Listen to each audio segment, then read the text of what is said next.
ومارن تاريخية سوماليلاند waxay ugu suntanaan doontaa baal dahaba maanta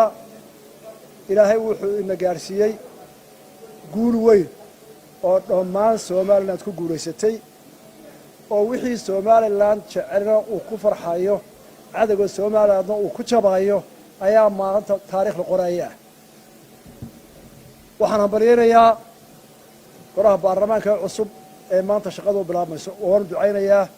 inay hawshooda si qarannimo u gutaan waxaan baryeerayaa lixdii murashax ee tartanka u galay saddexda kursi ee hogaaminta baarlamaanka waxaan baryeerayaa odayaashii maanta maamulay arrinta ee uu kow ka yahay gudoomiyaha guurtida gudoomiyihii hore ee baarlamaanka ama wakiilada baashe iyo gudoomiyaha maxkamadda sare go'aanada iyo talaqabeennimada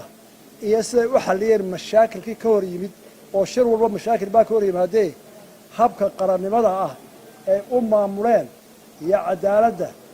aad iyo aad baa loogu mahadnaqayaa maanta odayaasha maamulay iyo xooghayntoodii iyo taariikhda ayna gaarsiiyeenna waa ku hambalyenaynaa ilaahayna waa ugu mahadnaqaynaa qarankuna wuu ogaanaya hawsha ay qabteen waxaynu u mahadnaqaynaa golayaasha xubnaha baarlamaanka ee maanta fadhiyey golaha wakiilada ee cusbaa ee doorasho aad isugu dhow ku jiray sida gobonnimada leh iyo isdhowridda ee hadday saqar yar dhasho laysu qabanayay ee laysu aamusinayeyna quruxdaanu kaga soo baxnay maanta Soomaaliland oo dhan baa guulaysatay nin quri ma guulaysan xisbina ma guulaysan Soomaaliland oo dhan baa guulaysatay xildhibaanay tartamayay gudoomiyaha baarlamaanka cusub Cabdirasaaq waan hambalyeynaa oo waa soo dhaweynaa gudoomiye ku-xigeenka koobaad waa soo dhaweynaa waanu hambalyeynaa gudoomiye ku-xigeenka saddexaadna waa soo dhaweynaa oo waa hambalyeynaa gudoomiyihii la tartamayay professor Yaasiin waanu hambalyeynaa tartan si dhow buu ahaa waa lagu talagalay waa dimuqraadiyad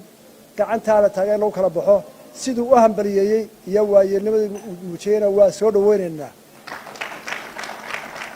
Yaasiin qaranka in badan buu soo shaqeeyey haddana wuu shaqayn doonaa waa oday halkiisii fadhiya maantana gacan qaadkii iyo soo dhaweyntii aad isku hambalyeyseen qaranka u hirsan dhammaantiin waan kugu hambalyeynayaa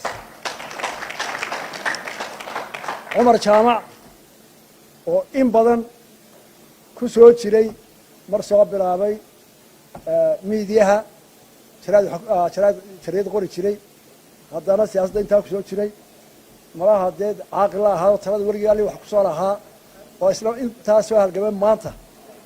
markii laga helay siduu siciid u hambalyeeyey isagana waan ku hambalyeynayaa waana xeerkii Soomaaliland lagu yaqaan xildhibaan cali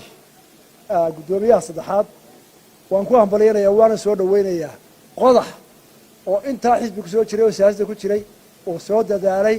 gacanta markii la taagay meel may tagina Soomaaliland baa guulaysatay adiguna inaad hambalyeysay waan kugu hambalyeynaya dhammaanteen waynu hambalyeynayna maanta